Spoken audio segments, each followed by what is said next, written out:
Fala, meu povo fantástico, beleza? Aqui é o professor Alex, sejam bem-vindos ao Fantástico Cursos. E a mais um vídeo da série sobre as lendas medievais, onde eu conto um pouco sobre as lendas da Idade Média que influenciam o fantástico na literatura, no cinema, nos quadrinhos e nos games.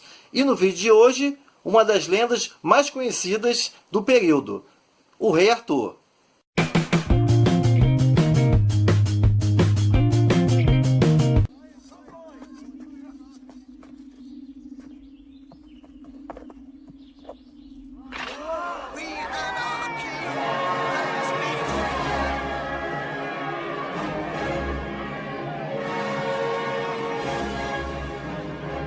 Já convido você a sentar o dedo aí nesse like e também a se inscrever no canal. Gente, o importante é o seguinte, eu até coloquei isso no título do vídeo.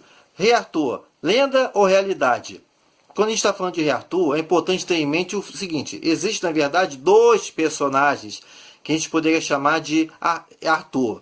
Um é um guerreiro, um chefe militar bretão, que teria vivido entre os séculos 5 e 6 nas Ilhas Britânicas. Quando eu digo bretão, isso quer dizer que originalmente ele é um celta que vivia em uma região que foi dominada pelo Império Romano. Esses celtas que foram incorporados pelo Império Romano eram chamados de bretões. Esse chefe militar teria lutado contra a invasão dos povos saxões no século V e por meio de várias batalhas, teria conseguido vitórias que fizeram desse personagem um verdadeiro herói para o povo celta. O outro personagem é o Rei Arthur, que a gente conhece bem aí, né? O rei medieval da literatura que porta sua armadura e auxiliado pelo mago Merlin, da sua espada Excalibur, luta contra as injustiças na Idade Média, sempre retornando para o seu castelo Camelot, buscando a companhia da rainha Guinevere, e sempre lutando contra as artimanhas da sua meia-irmã Morgana, a bruxa. Mas da onde que sai essa confusão entre os dois personagens? Onde termina o fato e começa a lenda? A questão é o seguinte, gente, nenhum historiador consegue cravar que o Rei Arthur de fato não existiu. Quando eu estou falando aqui do Arthur, estou fazendo menção ao personagem histórico que teria dado origem ao Rei Arthur da literatura medieval.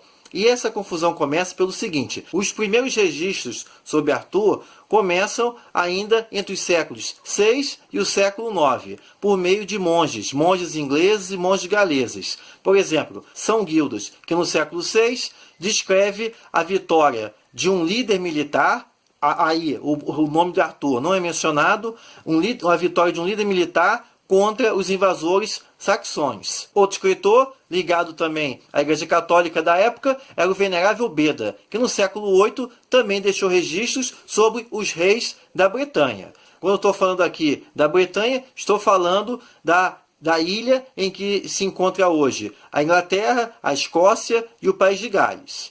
Nesta obra do Beda, do século 8, nós temos toda a linhagem dos reis da Inglaterra. Outro monge-chave nesse registro desse possível Arthur histórico é o monge Nennius, que numa obra do século X, no Historia Brittonum, deixou registrado pela primeira vez o nome Arthur e descreve que em 12 batalhas, culminando na Batalha do Monte Badon de 516, esse chefe militar teria conseguido a vitória sobre os invasores saxões, levando um período de 44 anos de paz. E por conta disso mesmo, ele se tornou um salvador do povo bretão, do povo celta. Assim, por meio desses monges medievais, o venerável Beda, Gildas e Nennius, nós temos esse registro, um registro que mistura história e mistura lendas. Nós temos o registro desse Arthur histórico, tá? Que hoje é debatido até o que é verdade e o que é ficção. Esse debate vem pelas evidências arqueológicas que vêm sendo encontradas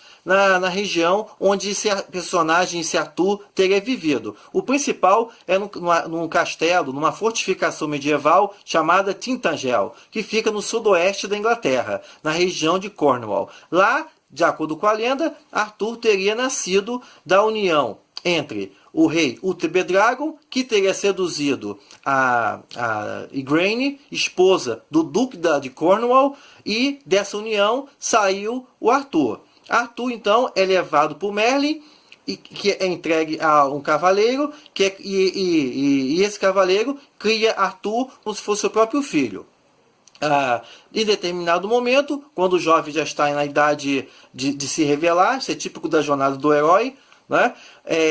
Ele está presente em uma competição, é uma justa medieval, tem o direito de puxar a espada da pedra. Espada essa que está destinada a pertencer ao rei da Inglaterra. E aí, por um acaso do destino, o destino sempre leva o herói a se revelar, ele puxa a espada da pedra. Lembrando aqui, gente, a espada da pedra não é Excalibur. Isso é sempre uma confusão que o cinema, os desenhos e outras mídias acabam provocando, porque é mais fácil, né? Até explicar que uma espada é uma espada, outra espada é Excalibur. Então, para economizar tempo, geralmente acontece essa fusão entre a espada na pedra e Excalibur. O fato é que é o seguinte, a espada na pedra é a espada que o Arthur retira, é reconhecido como rei, e aí, em uma de suas batalhas, suas primeiras batalhas, a espada se quebra, e então Merlin percebe que essa espada, que o rei, como Arthur, necessita de uma espada especial. E por conta disso, o Merlin se dirige à Dama do Lago, a entidade mágica guardiã da espada Excalibur, a espada forjada no início dos tempos, e aí a Dama do Lago cede a espada para Merlin, empresta a espada a Merlin. E aí o Arthur passa a ter a Excalibur. Quando ele se fere mortalmente na batalha contra o seu filho, né? O resultado da união entre o Arthur e a sua meia-irmã, a Morgana, ele é ferido mortalmente pelo Mordred, e então, um dos seus últimos pedidos, o Arthur pede que essa espada retorne à Dama do Lago, para esperar o retorno de Arthur, certo? Então, essa é basicamente a lenda do rei Arthur. E as evidências que corroboram a existência desse Arthur histórico quais são? Em 1998, os arqueólogos encontraram em Tintagel, o lugar onde a lenda diz que Arthur nasceu, uma placa de pedra com a inscrição Arthurnum, que é o latim para o inglês Arthur.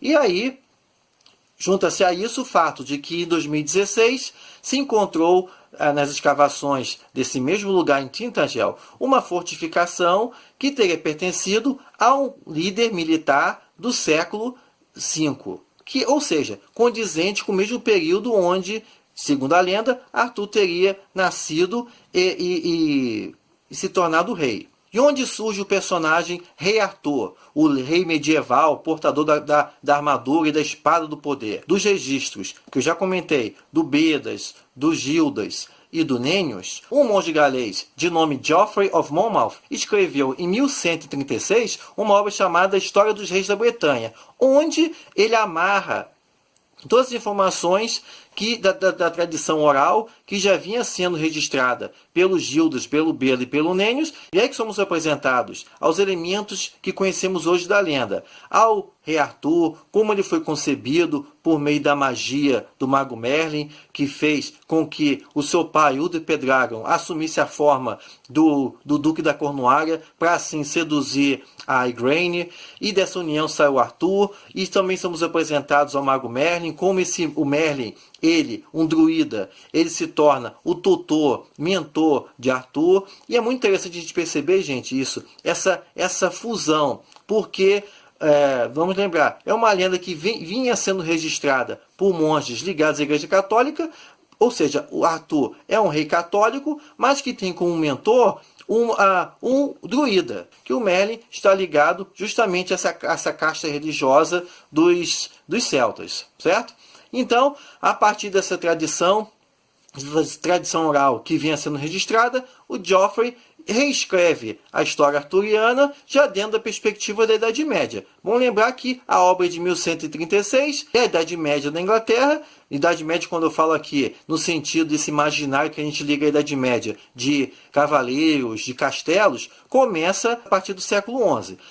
Então, com isso, o Geoffrey of Monmouth cria o rei Arthur. aí sim, a partir dos registros dos monges, ele cria um personagem literário de nome Rei Arthur. Vários outros escritores foram acrescentando elementos, como o Santo Graal, como a Távola Redonda, e culminou também no século XV, em 1485, na obra Le Morte d'Arthur, do Thomas Malory. Thomas Malory, um cavaleiro, ele apara todas as contradições nos vários romances de cavalaria que vinham circulando, não apenas da Inglaterra, mas em diversos países da Europa, e aí faz, vamos chamar assim, uma versão oficial da lenda do Rei Arthur, onde somos apresentados a toda a lenda e como que o Rei Arthur se fere mortalmente quando vai lutar contra seu filho Mordred, se fere mortalmente e aí ele é levado para curar suas feridas na ilha de Avalon, onde, de acordo com a lenda, ele está se curando até que a Inglaterra precisa novamente dele. É importante destacar, gente, que essa é uma lenda muito forte no imaginário inglês, tanto que durante a Segunda Guerra Mundial, gente, século XX, hein, muitos ingleses achavam que o Rei Arthur retornaria quando Londres foi bombardeada pela Força Aérea Alemã, para vocês verem como é que é a força da lenda na Inglaterra, né? Certo? Esse vídeo aqui não dá tempo de falar das diversas aparições, das diversas influências do Rei Arthur ao longo dos séculos, mas não posso acabar esse vídeo sem antes destacar, por exemplo, a obra do T.H. White, do Once a Future King, que é uma quadrilogia, onde nós temos uma apresentação mais juvenil da lenda do Rei Arthur e também a excelente obra, aliás, dos anos 90, do Bernard Cornwell, do Warlord Chronicles. No Brasil foi chamado de As Crônicas de Arthur, que é a trilogia cobrindo a lenda do Rei Arthur. E, lembrando, né, 2017 vamos ter aí um novo filme, Rei Arthur, a Lenda da Espada. Só espero que não estrague a lenda, porque pelo que eu já vi no trailer, é uma coisa muito fantasiosa. E, sinceramente, a lenda do Rei Arthur, por si só, já tem diversos elementos mágicos, sobrenaturais, não precisa de coisas a mais. Então, minha gente, se vocês gostaram desse vídeo, deixa seu like, se inscreva no canal e até a próxima.